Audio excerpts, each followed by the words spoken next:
Asamblea Nacional Constituyente, los presidentes, en representación del pueblo, proclamamos la nueva Constitución de Colombia. Bueno, como bien se sabe, hace ya 30 años que Colombia vivió uno de sus procesos políticos más importantes en toda su historia. Hace 30 años, más exactamente el 4 de julio de 1991, se proclama la nueva Constitución Política, dando paso así a una serie de transformaciones políticas, económicas y de estabilización democrática del país.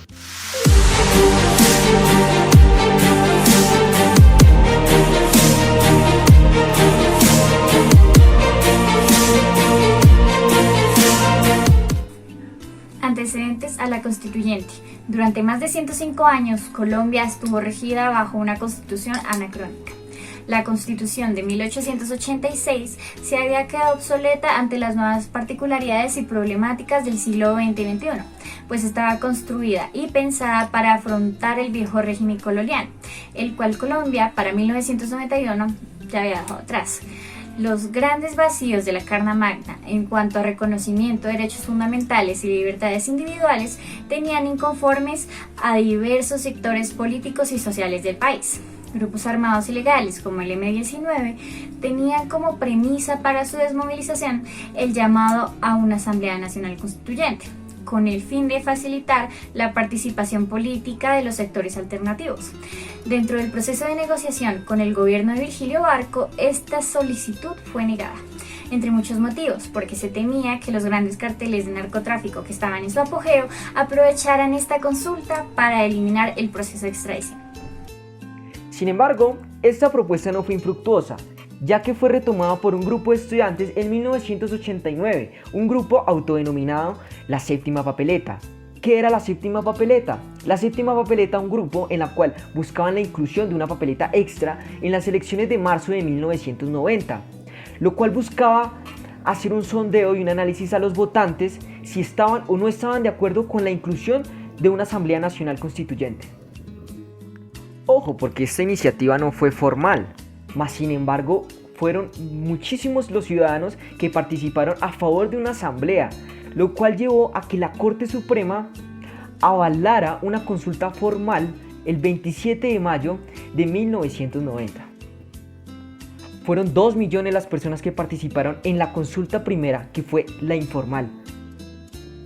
Y en la nueva consulta formal fue el 86% de los votantes a favor de una asamblea, algo récord en estas instancias, lo cual prosigue a la elaboración y a la consulta y planeación de estipular una nueva Carta Magna. Luego de la abrumadora victoria en las urnas el 9 de diciembre de 1990, el presidente César Gaviria convoca unas elecciones para elegir los 70 miembros que serían los encargados de elaborar la nueva Constitución. Además de esto, el gobierno aprovechó para darle un empujón a unas negociaciones de paz que se venían adelantando con varios grupos guerrilleros, dejándoles enviar 4 voceros, 2 del EPL, 1 del PRT y 1 del Movimiento Armado Quintín Lame. Estos voceros, pues como su nombre lo indica, tendrían voz, pero no voto. El 5 de febrero, día histórico, se instaló la Asamblea Nacional Constituyente, la cual desde sus inicios trabajó arduamente. La primera decisión que tomó fue la de elegir a la mesa directiva. Debido a la diversidad de actores que participaban en la asamblea, se llegó a un acuerdo de instaurar un triunvirato en la presidencia, siendo finalmente elegidos como presidentes Antonio Navarro Wolf, del M-19, Álvaro Gómez Hurtado, conservador, y Horacio Serpa, liberal. Para dar agilidad a la discusión de todos los temas, se decidió dividir la asamblea en 5 comisiones, las cuales tratan de un tema distinto permanentemente. Las 5 comisiones fueron: Comisión Primera, encargada de los principios, derechos y reforma constitucional; Comisión Segunda, encargada de la autonomía regional; Comisión Tercera, encargada de las reformas al gobierno y al Congreso; Comisión Cuarta, encargada de la administración de justicia y Ministerio Público; Comisión Quinta, encargada de temas económicos, sociales y ecológicos. Finalmente, de 150 días de labores, el 4 de julio de 1991, en el Salón Elíptico del Congreso, los 70 delegados y el presidente de la República firmaron el documento final, quedando así legalmente establecida la nueva Constitución, derogando a la centenaria Constitución de 1886 y abriendo una nueva era de transformaciones en el país.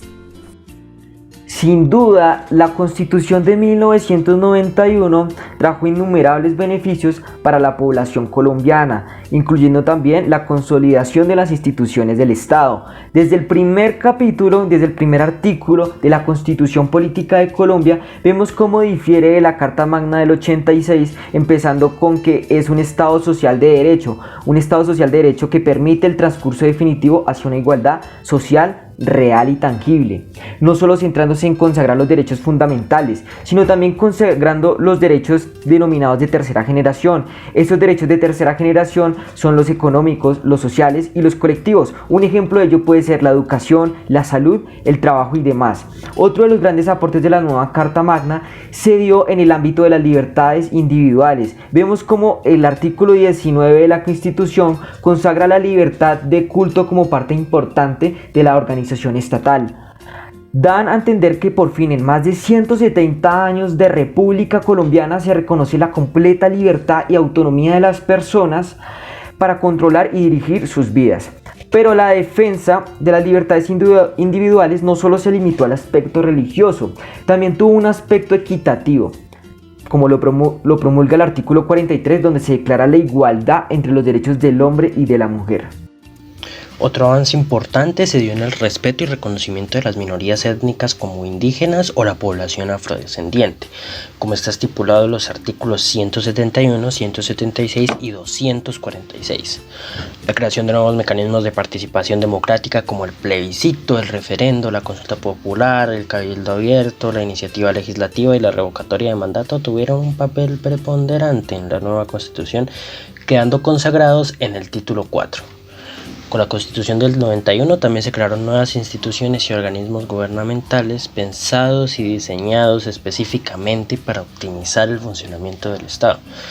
Organismos como la Corte Constitucional, la Fiscalía General de la Nación y la Defensoría del Pueblo vieron la luz con la nueva Constitución.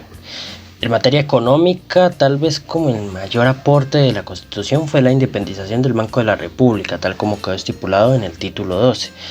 El ámbito político también sufrió alguna que otra reforma, como por ejemplo la instauración de la segunda vuelta presidencial y la retoma de la figura del vicepresidente que se había abolido en 1910.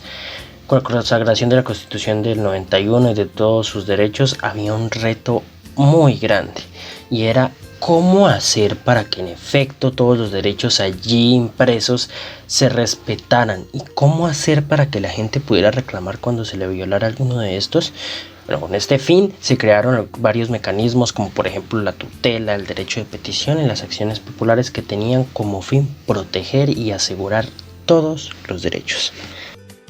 La proclamación de la Constitución de 1991 es uno de los hechos más importantes de nuestra historia nacional. Por ese motivo, nosotros como colombianos, y al estar celebrando 30 años de su promulgación, tenemos la responsabilidad de respetarla, de cumplirla y sobre todo de conocerla. Pedazo 10.2. Nadie podrá llevar por encima de su corazón a nadie, ni hacerle mal en su persona, aunque piense y diga diferente.